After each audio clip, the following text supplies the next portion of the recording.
Welcome back to the channel, guys. My name's Andy R and this is the Brotherhood of Men, a channel solely dedicated at getting you men the best outcome in your lives. So what's today's subject? Well, today I want to touch on something that I spoke about in a previous video.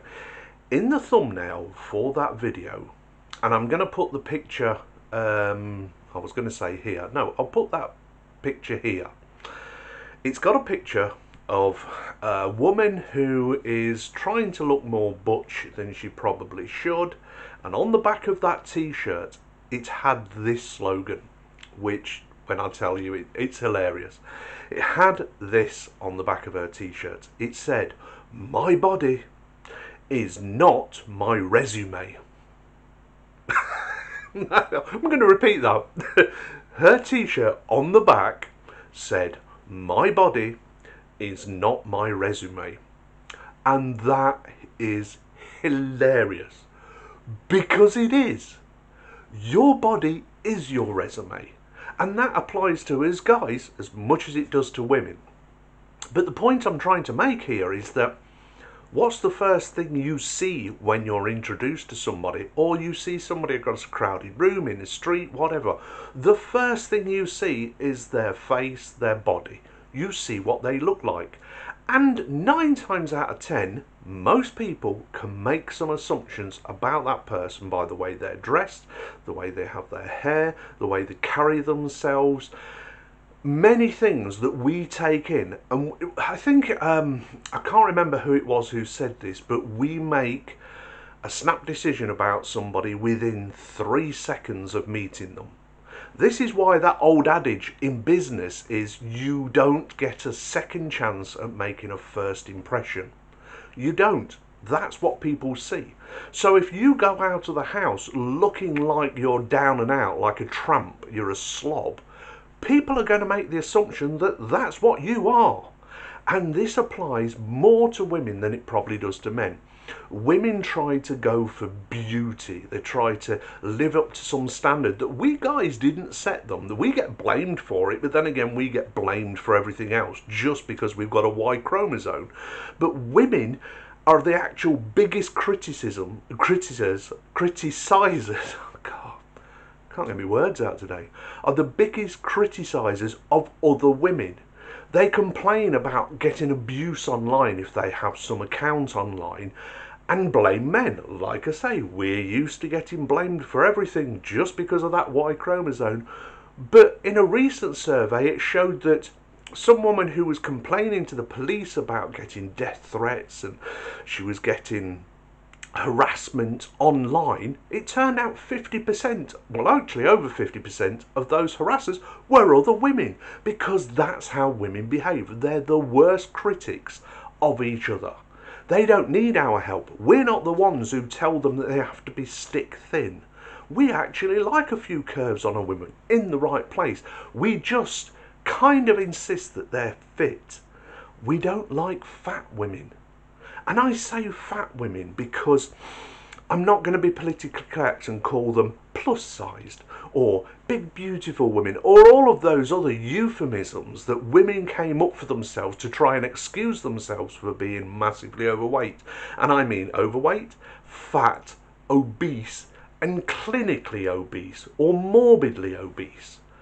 All of these women are still telling themselves and their friends, who can't really be friends to them if they're lying to them, are all telling them, "Oh yeah, you're a queen, you're a boss, you're beautiful. Any man would be glad to snap you up." Snap you up? You need a forklift with half of these women. No, they're more out of shape than women have ever been in any generations to this point. They are fat. Now we guys can't claim the moral high ground on this, because a lot of us are overweight, fat and all the rest of it. But the point is that we don't say to ourselves, "Hey, I'm a plus size man. You know, I'm a big beautiful man." No, we don't do that. We say, "I'm fat and I need to lose weight. I'm unfit and need to get exercise." We don't use the euphemism women do to try and justify the fact that they're doing nothing about their weight. And when you see a woman like that, don't you ever, ever, ever turn around and say, hey, that's not your resume. Because your body very much is your resume. It's the first thing we men see. It's the first thing we're attracted to or not attracted to. And after that, there's very little you can do about it. You may come with the best personality in the world, the most feminine attitude, a true traditional woman. But if you look like a bloody mess, we're going to think you're a bloody mess. We're not going to think, hey, she's got potential. Women do that to themselves. We don't. We know what we like. We like feminine, we like fit, and we like cooperative. We like women who will cooperate with us, who will help us to improve our lives, so ultimately their lives get improved. We don't care about anything else that you think is important to you. And I talked about this in another video called Hypergamy, and is it really a problem? And yes, it is, because women are now starting to educate and earn themselves out of the dating market, because they'll get a degree, and it might be a worthwhile degree as well. You know, it might be one of the STEM subjects, or it might be medicine or law, one of those that actually has real world life values, that they can go out there and get a good paying job.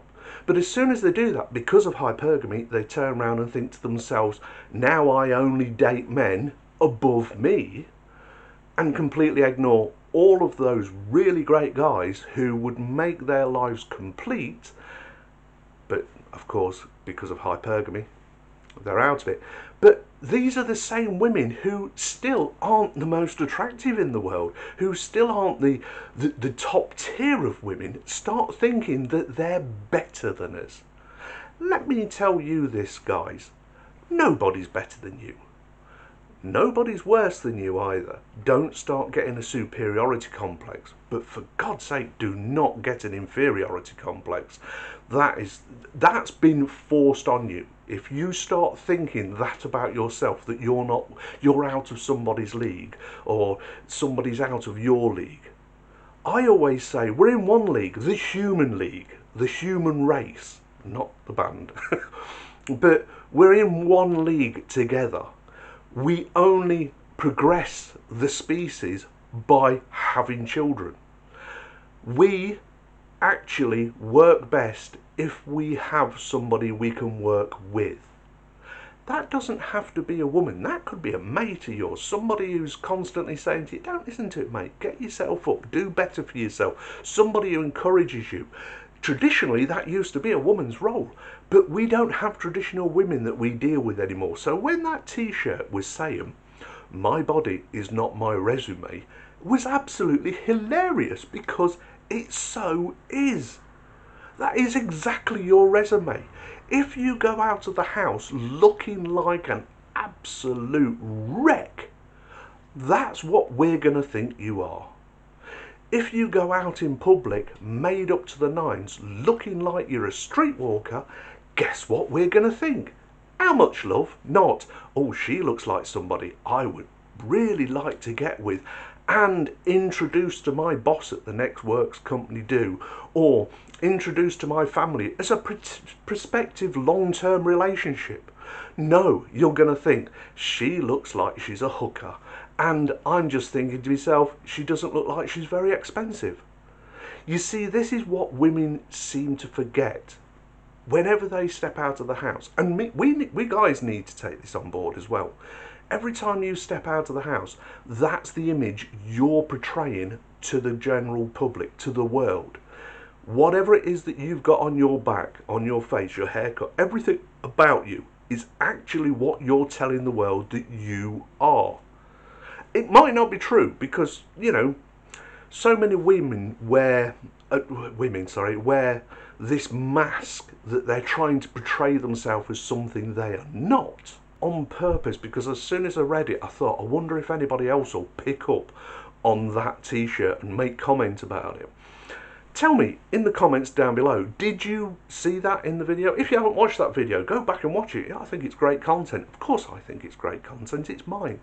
I know I'd be perfect if it wasn't for my modesty. That's the only thing holding me back. No, seriously, Go and watch that video. It's a good video. Do you agree with what I'm saying? I'm here for you guys, for you men, not guys in general, as in men and women calling them guys. I mean you men, because you need all of this information. If you don't already know this stuff, where have you been?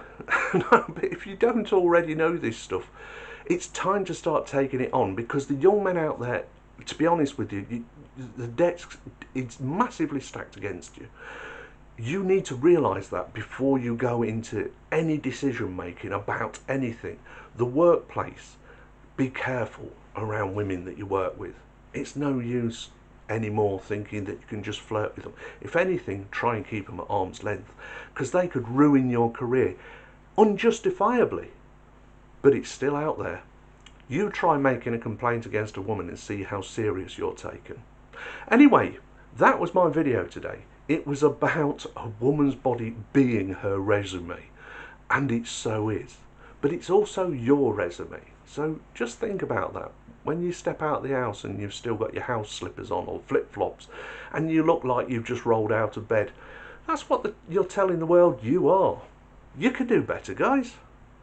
Women, oh God, you've got so far to go before you can get better. But hey, what do I know? I'm just a man. I've just got a Y chromosome. I'm blamed for everything, but it doesn't mean everything is my blame. Anyway, guys, my name's Andy R. This is the Brotherhood of Men. And if I've earned your subscription today, please hit the subscribe button and the bell notification. For some reason only known to YouTube, they only work together. But please hit that, become a brother of the Brotherhood, hit the like button, that does help the channel. And remember, all of this is free. I'm giving you this content free, willingly, because I hope that somebody takes it on and it makes their life a little bit better. I'm going for a cup of tea now because, well, I think I've earned it. And I'll talk to you guys soon. You take care of yourself, because nobody else is going to take care of you. Bye now. Let's be honest, if they've got a high body count, they're always trying to portray themselves. I told you, I can't get my words out today. I don't know what's wrong with me. It's probably because the dog's not very well and I'm having to wear his teeth so I can bite the postman in the morning. But they're really portraying themselves as something they're not. If they've got a high body count, they're actually trying to portray themselves as though they're born-again virgins. I'm sorry, we're not buying it. This is one of the main reasons so many guys are just walking away from relationships, certainly walking away from marriage, and I'm the first to advocate, do not get married. Women want that title of wife. They only want that title of wife when they're introducing you to other women or other couples. Oh, this is my husband and I'm his wife. In private, they call themselves your partner because they believe they're your equal. I'm sorry, ladies, you're no man's equal. And I'm sorry, man, but you're no woman's equal. We have very specific roles in raising children, having children, providing. We have those roles. They're not interchangeable. You were conned into believing that you could be a man, and you're not. You'll never be a man. Just as men will never be a woman. We have our roles. Our bodies run on different chemicals. We have different chromosomes. For thousands of years, this has worked. It's only recently that we're being tried to be sold a pup that everything's equal and they're your partner, not your wife, your girlfriend, whatever. And women so want that title. You ask most single women, do you want to get married? And 99% of the time, they emphatically answer with yes. Whereas men now are waking up, just like the beginning of my video where it says a world full of men waking up. And you guys are waking up because you're realising that things have been stacked against you. You're starting to realise that you've been given a bum deal and we've decided not to play the game. We've decided that no, marriage isn't in my future unless the law changes. Because how it is at the moment, all I'm doing is signing a slave certificate when I agree to sign that legal document that says I'm married. When I take on the title husband, I'm giving away all of my freedom. whereas a woman is gaining so much more, and that's why she wants the title wife. That's why she doesn't want to be a wife. She wants to be your partner. But really what she's saying is, I want to run this relationship and you'll tow along. Otherwise, I'll take everything you've got because you were stupid enough to sign that piece of paper and marry me. That's why I'll never get married, and I hope you guys don't either, unless the laws change. Because as the laws stand at the moment, it's stacked against us, massively stacked against us. But that woman's t-shirt that I used in that thumbnail, and I used it